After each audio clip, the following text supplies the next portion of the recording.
नमस्कार, मैं हूं खुशबू कुंभट और आप सुन रहे हैं राजस्थान सुपरफास्ट न्यूज। तो आइए बढ़ते हैं आज की ताजा खबरों की ओर।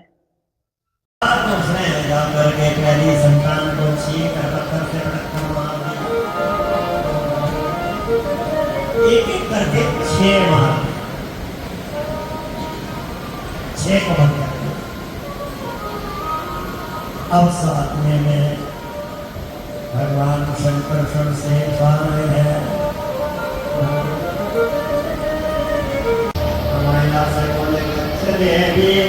भद्रे वसुदेवस्य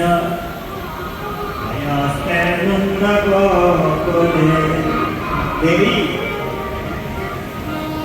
माया को बुलाया और कहा जा कल से तुम्हें जब मारने का प्रयोग करेगा तो तुम छूट करके आकाश में चली जा। मेरी माया हो इसलिए जाओ, मैं तुम्हें वचन देता हूँ, आशीर्वाद देता हूँ कि तुम मेरा काम करोगी। तुम्हें कलियों में पुजवाऊंगा। वैष्णव देवी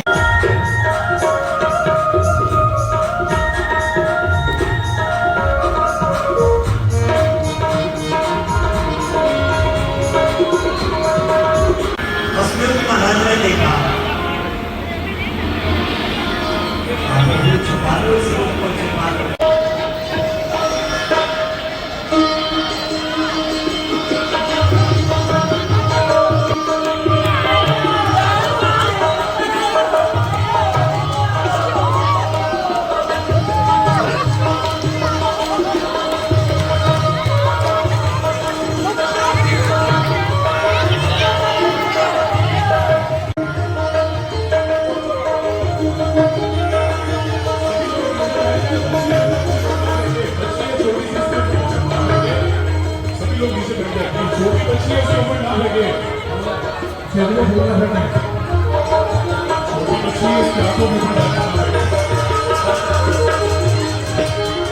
नीचे बैठ जाए, सभी लोग नीचे बैठ जाए प्लीज, सभी माता नीचे।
और शशिकला जी हाँ सामने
हमारे साथ अनुभवदास जी महाराज हैं और जानना चाहेंगे कि जहाँ पुरुषोत्तम मास के महिमा की बात आती है, जिस तरीके से ये आता है उसको जानना चाहेंगे।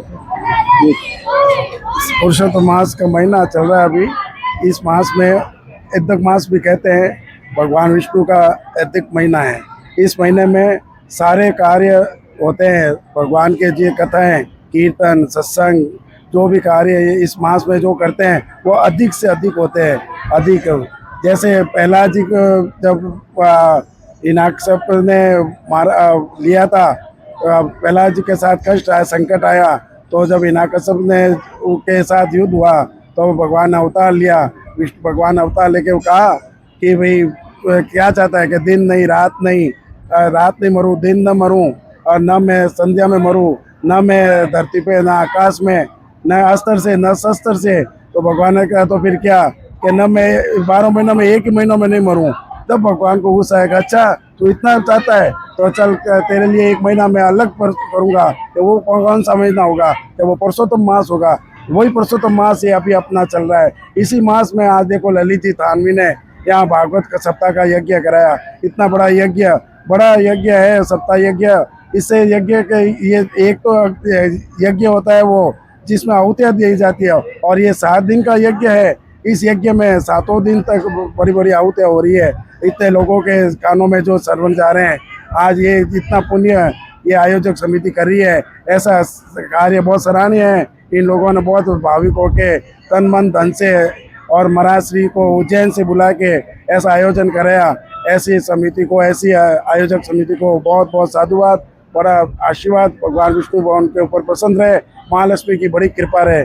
बोल भागवत महापुराण की जय। जब जब भी अन्याय होता है तो निश्चित रूप से अवतार होते हैं, और ऐसा ही अवतार जब 13वें महीने में हुआ तो वह बिल्कुल कथा अपने आप में निराली है। राजस्थान सुपरफास्ट न्यूज के लिए मैं आनंद कल्ला।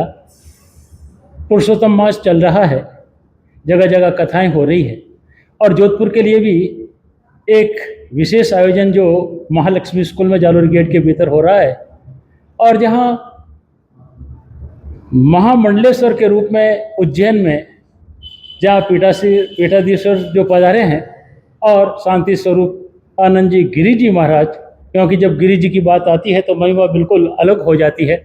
और जो कथा यहाँ चल रही है उस कथा के अंदर आज चौथा दिन, और चौथे दिन के अंदर जहाँ 4 बातें देखने को मिली थी, और उन्हीं 4 बातों के तहत हम जानना चाहेंगे कि पुरुषोत्तम मास के अंदर ये जो खास तौर से जहाँ गजानन जो गज मोक्ष की बात आती है, राम जी की बात आती है, वामन अवतार की बात आती है, और कृष्ण जन्मोत्सव की बात आती है, तो बिल्कुल इन चारों का पुरुषोत्तम मास से क्या संबंध है? देखिए, एक तो भारतीय ज्योतिष गणित के आधार पर अपने देश में जैसे सूर्य ग्रहण, चंद्र ग्रहण, इन सबका एक गणित है बताने का। ऐसे ही ब्रह्मा जी ने हिरण्याकश्यप को मरवाने के लिए गणित में कुछ घटजोड़ करके एक अधिक मास बनाया था। भगवान ने इसको अपना नाम दे दिया पुरुषोत्तम मास। और ये भी उसको वरदान दे दिया कि जो इस पुरुषोत्तम मास में मुझ पुरुषोत्तम की कथा सुनेगा उसको अधिक पुण्य फल प्राप्त होगा।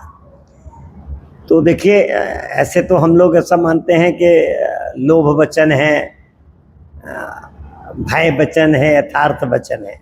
यथार्थ वचन में तो यही है कि मनुष्य को इन किन प्रकारेण अच्छी बात सुनने को मिले, अच्छे संकल्प करने को मिले, अच्छी सोच मिले, पॉजिटिव व्यक्ति का दिमाग बने, निगेटिविटी उसके जीवन से जाए और वो अच्छे कर्मों की ओर प्रेरित हो। ये उपदेश की परंपरा, कथा की परंपरा अनादिकाल से चली आ रही है। मुझे लगता है कि ऋषियों ने पहले से ही शायद सोचा होगा कि मनुष्य ही एकमात्र ऐसा व्यक्ति है जिसमें अच्छे संस्कार देना बहुत जरूरी होगा। धर्म के दृष्टि से भी, आचरण की दृष्टि से भी, संस्कारों की दृष्टि से भी, क्योंकि व्यक्ति जैसा सोचता है वैसा ही करता है। तो हमें लगता है कि कथा के माध्यम से जो व्यक्ति भगवान के चरित्र श्रवण करता है, भक्तों के चरित्र श्रवण करता है, तो हमें एक प्रेरणा मिलती है कि अगर उन भक्त ने ऐसा जीवन जिया और इस तरह से भक्ति की है तो उनको भगवान की प्राप्ति हुई है। तो एक विश्वास जगता है कि हम भी अच्छे कर्म करेंगे, अच्छा भजन करेंगे, अच्छी साधना करेंगे, अच्छा जीवन जिएंगे, परमार्थ की दृष्टि से, परोपकार की दृष्टि से और सात्विक जीवन जिएंगे तो हमें भी शांति मिलेगी, सुख मिलेगा, ईश्वर मिलेगा। एक और जो थोड़ी शंका रहती है कि जब आज वामन अवतार की बात भी थी और जब 3 पग भूमि की बात की तो उसके पीछे ऐसा क्या था कि 3 पग ही भूमि माने? असल में आध्यात्मिक दृष्टि से 3 पग ही हमारे जीवन में 3 ही अवस्थाएं हैं। जागृत है जिसमें हम जगत का अनुभव करते हैं, स्वप्न है जिसमें हम काल्पनिक जगत में जाते हैं, सूक्ष्म जगत में, और सुषुप्ति है कारण अवस्था। ये 3 ही जगह हैं जीव के निवास स्थान की। अगर हम इन तीनों चीज़ों को, तीनों अवस्थाओं को भगवान को अर्पण कर देते हैं तो हमारा सर्वस्व भगवान को अर्पण हो जाता है। 3 पग का आध्यात्मिक दृष्टि से यही एक महत्व है कि व्यक्ति में जो कर्तापन का अभिमान है, वो चाहे स्थूल में हो चाहे सूक्ष्म में हो, वो भगवान के प्रति अर्पण करना है। और भगवान को जब अर्पण कर देता है तो हम कर्तृत्व से मुक्त होकर के आत्मस्थित होते हैं। बिल्कुल, आज के जो भक्त हैं बड़े विचलित रहते हैं, कई भावनाओं में बहे हुए रहते हैं, उनके लिए ऐसा क्या संदेश होगा कि वो इस कलयुग के अंदर अपना कल्याण प्राप्त कर सके? देखिए, वैसे तो अभी देश में युवा पाश्चात्य संस्कृति और विज्ञान की चकाचौंध में भटक रहा है। चाहते सब सुख है, चाहते सब आनंद है, चाहते सब है कि हमारी उन्नति हो, हम श्रेष्ठ बने, पर रास्ते कई बार गलत भी हो जाते हैं। उनको अच्छा रास्ता बताने वाले गुरुओं की जरूरत है, वो भटके ना। हम लोग तो ऐसे ही कहा करते हैं कि आज का युवा फैशन में और व्यसन में बिगड़ रहा है, व्यसनी बन रहा है, नशेड़ी बन रहा है और झूठा दिखावा कर रहा है। ये जो हमारे जीवन को जो सरलता चाहिए, सहजता चाहिए, सात्विकता चाहिए, वो व्यक्ति को श्रेष्ठ बनाता है। हमारे यहाँ वस्त्रों, बहुत अच्छे वस्त्र पहनने वाले नहीं पूजे गए। रामकृष्ण क्या पहनते थे, महात्मा गांधी कैसे रहते थे? व्यक्ति के चरित्र की पूजा हुई है इस देश में, चित्र की पूजा नहीं, चरित्र की पूजा है। तो हम अपना चरित्र श्रेष्ठ बनाएं। अधिक मास में युवाओं के लिए, भारतीयों के लिए यही है कि हम सब लोग अच्छे संस्कारों वाले बने, संगठित बने। जैसा कि योगी जी कहते हैं कि बटेंगे तो कटेंगे, सो बटे मत। हम सब मिलजुल करके रहें। हम लोग ऐसे ही बोलते हैं 4 उंगलियां हैं, ब्राह्मण, क्षत्रिय, वैश्य, शूद्र। ये चारों एक दूसरे से नहीं मिलती हैं, लेकिन ये महात्मा हैं, ये सबसे मिलते हैं। देखो, सबके पास जाते हैं। ये चारों अगर एक साथ बंध जाएं, ऊपर से महात्मा बन जाएं, तो मुट्ठी की ताकत बड़ी होती है। तो हिंदू सनातन के प्रति एक बने, नेक बने, संगठन की शक्ति को पहचाने और अच्छे कर्मों वाला बने। बहुत बहुत धन्यवाद। बातें बहुत सी कर सकते हैं, लेकिन जब सुनना हो तो कथा में आना पड़ता है। और भगवान को भी जो माँ आपके पसंद आता है वो पुरुषोत्तम मास ही है। तो बिल्कुल पुरुषोत्तम मास के अंदर जहाँ भी कथाएं होती है, जैसे भी कथाएं होती है, अपने संस्कारों को आप बनाए रखें, तभी आज का युवा भटकेगा नहीं। संस्कारों को प्राप्त करके देश जो चाहता है, स्वयं जो चाहता है, निश्चित रूप से उसे प्राप्त करता रहेगा।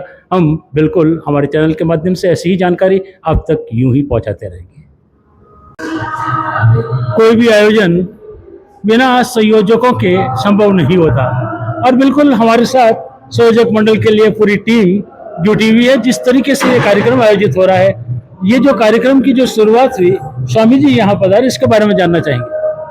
स्वामी जी अभी परशुराम जयंती के 2 दिन पहले अपने जोधपुर में पुष्करना समाज के आराध्य देव मंडलेश्वर महादेव मंदिर में उनको हमने निमंत्रण दिया था कि वहाँ पे परशुराम जी की मूर्ति का अनावरण के लिए। तो हमारे सबसे प्रिय हमारा ललित आदमी इसने स्वामी जी को फोन किया। स्वामी जी ने हमारे मंडलनाथ का प्रोग्राम में पधारने का सहर्ष निमंत्रण स्वीकार कर लिया। फिर चर्चा हुई बैठ के कि स्वामी जी को जोधपुर तो अपनी ऐसी धरा है आध्यात्मिक, उनको भी लगा कि यहाँ पे तो सब जो गुणीजन है, अधिक मास है ये, 1 भागवत करो 10 भागवत का फल मिलता है। अधिक मास का महत्व है और इसमें जितना दान पुण्य होता है, सेवा होती है, सब अक्षय बल है उसका। तो प्रोग्राम बन गया कि ऐसा एक आयोजन हो जाए भागवत कथा का। तो हमारा विपिन है, विपिन पुरोहित, तो बहुत ही डेडिकेटेड है, उसने व्यवस्था करनी शुरू करी, निमंत्रण दे दिया। स्वामी जी ने स्वीकार कर लिया वापस जोधपुर पधारने का कि अपने यहाँ भागवत आयोजन। और सूर्य नगरी की जनता वास्तव में जो धार्मिक है ना, वो मैंने देखी है कि यहाँ पे पूरा पंडाल भर जाता है भागवत कथा के कार्यक्रम में। और सभी हमारे सहयोगी दौड़ दौड़ के ऐसी गर्मी में 48 डिग्री टेम्परेचर में भी वो दौड़ दौड़ के अपनी सेवाएं दे रहे हैं। इससे बड़ा क्या भाग्य हमारा।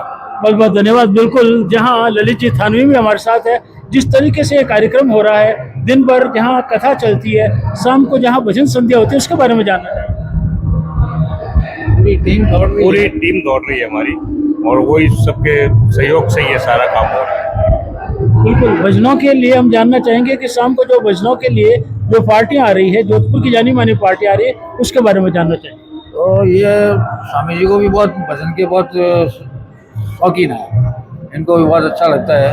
तो ये सवेरे 1 बजे से 5 बजे तक जो भागवत चलती है, उसके बाद में ये विश्राम करते हैं, और सिर्फ इसीलिए कि नहीं शाम को भजन संध्या है, तो वो शाम को भजन संध्या में भी विराजते हैं, तो उनको आनंद आता है। वो 10 बजे तक बैठे रहता है। हमारा भी यही कार्यक्रम भजन संध्या का, जोधपुर के सब जो कलाकार अच्छे से अच्छे कलाकार भी हम कोशिश करते हैं कि हर एक दिन यहाँ बैठ के अपना भजन प्रस्तुत करे और महाराज श्री को मंत्रमुग्ध करे। वो मंत्रमुग्ध हो गए तो अपना भी आशीर्वाद अच्छा मिलेगा, तो अपन सोचता है कि अपना जीवन भी सफल हो जाए। इसी भाव से हम ये कार्यक्रम करवा रहे हैं। बिल्कुल, लगातार चल रही है भजनों की सरिता, जहाँ जोधपुर के जाने माने भजन कलाकार, गायक कलाकार आ रहे हैं और अपनी वस्तुओं की प्रस्तुति रात 8 से 10 बजे तक देते हैं। बिल्कुल, जो एक माहौल पुरुषोत्तम माह में चाहिए, बिल्कुल वो माहौल यहाँ जालोर गेट के भीतर महालक्ष्मी स्कूल के अंदर देखने को मिल रहा है। एक बार सभी उठा के हाथ, रिद्धि सिद्धि के दाता श्री गणेश जी भगवान का जय घोष आनंद के साथ तन्मयता श्रद्धा और भाव के साथ बोले श्री गजानंद महाराज गावे गणपति